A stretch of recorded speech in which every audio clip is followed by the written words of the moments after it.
Hi friends, welcome back to my channel.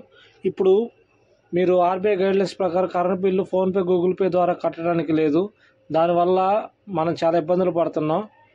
Southern power అని చెప్పేసి app ఉంటుంది play స్టోర్లో, దాన్ని డౌన్లోడ్ చేస్తారు చాలామంది తెలియక. దీన్ని ఇలా ఓపెన్ చేసి దీన్ని రిజిస్టర్ అయ్యి దీన్ని చాలామంది చేయటం వల్ల ఎటువంటి యూజ్ ఉండదు. కానీ మనది సదరన్ పవర్ కాదు. చూడండి, ఇలాగ బ్యాక్ కొట్టేసిన తర్వాత మనది సెంట్రల్ పవర్ డిస్ట్రిబ్యూషన్ అని ఉంటుంది. అది కొడితే ఇలా లోగో వస్తుంది. ఈ లోగోని ఇన్స్టాల్ చేసి దాన్ని ఓపెన్ చేయాలి. లోడ్ అవుతుంది. చూడండి, ఇప్పుడు ఓపెన్ చేస్తున్నాను. ఓపెన్ చేసిన తర్వాత మెయిన్ గుర్తుంచుకోండి, మొబైల్ నెంబర్, పాస్వర్డ్ ఉంటుంది. క్విక్ పే అని చూసారా, క్విక్ పే దాన్ని నొక్కండి. మిగతా వేయొద్దు, సైన్ అప్ ఏం చేయొద్దు.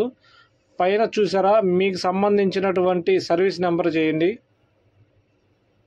ఆ సర్వీస్ నెంబర్ నొక్కిన తర్వాత కింద మొబైల్ నెంబర్ ఎవరిదైనా పర్లేదు, వాళ్ళదే అవసరం లేదు, మీదైనా ఇంకెవరిదైనా సరే ఇచ్చుకోవచ్చు, ఇబ్బంది ఏం లేదు దాంట్లో. చూడండి, ఒక్క నెంబర్ రాంగ్ కొట్టినా సరే రాదు మీకు. చూడండి, ఒక నెంబర్ నేను లాస్ట్ రాంగ్ కొట్టాను.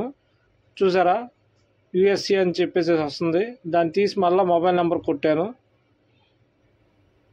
ఎటువంటి ప్రాబ్లం లేదు. ఇప్పుడు ఇక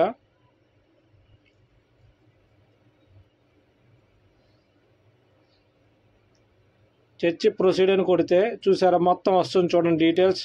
పైన టాప్లో పే అని ఆప్షన్ ఉంది చూడండి. పే అని ఆప్షన్ బిల్ డెస్క్ అని ఉందా చూసారా, కండిషన్ సప్లై, అది టిక్ పెట్టి ఓకే కొట్టండి. యూపీఐ పేమెంట్ అని నొక్కండి. అక్కడ మన ఫోన్పేకి వెళ్ళి ఫోన్పే నుంచి అక్కడ యూపీఐ ఐడి కాపీ చేసుకొని ఇక్కడ చేయాలి. అది ఎలా ఏంటి అనేది చెప్తా చూడండి. ఇదిగో ఫోన్పేకి వెళ్ళాను నేను. ఫోన్పే నుంచి మనకి యూపీఐ ఐడి కాపీ ఎక్కడ ఉంటుందంటే కిందకు వచ్చిన తర్వాత కింద పై సెకండ్ ఆప్షన్లో ఉంటుంది చూడండి, అది యూపీఐ ఐడి ఇక్కడ కాపీ చేశాను. ఇక్కడ పేస్ట్ చేశాను చూడండి. పేస్ట్ చేసిన తర్వాత ఆటోమేటిక్గా మనం మేక్ పేమెంట్ అని కొడితే రిక్వెస్ట్ మన ఫోన్పేకి వెళ్తుంది. ఫోన్పే ఎలా చూడాలంటే పైన నుంచి మనకు ఫోన్పే సింబల్ కనపడుతుంది చూసారా, ఫోన్పే సింబల్లో మనం మూవ్ చేసుకోవాలి.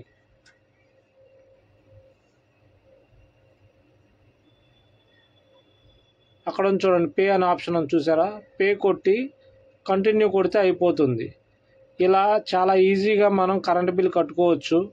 మీరు ఎవరైనా సరే ఈ ఇన్ఫర్మేషన్ మీకు నచ్చినట్లయితే ఈ ఛానల్ లైక్ చేసి సబ్స్క్రైబ్ చేయండి. కొంతమందికి షేర్ చేయండి ఈ ఇన్ఫర్మేషన్.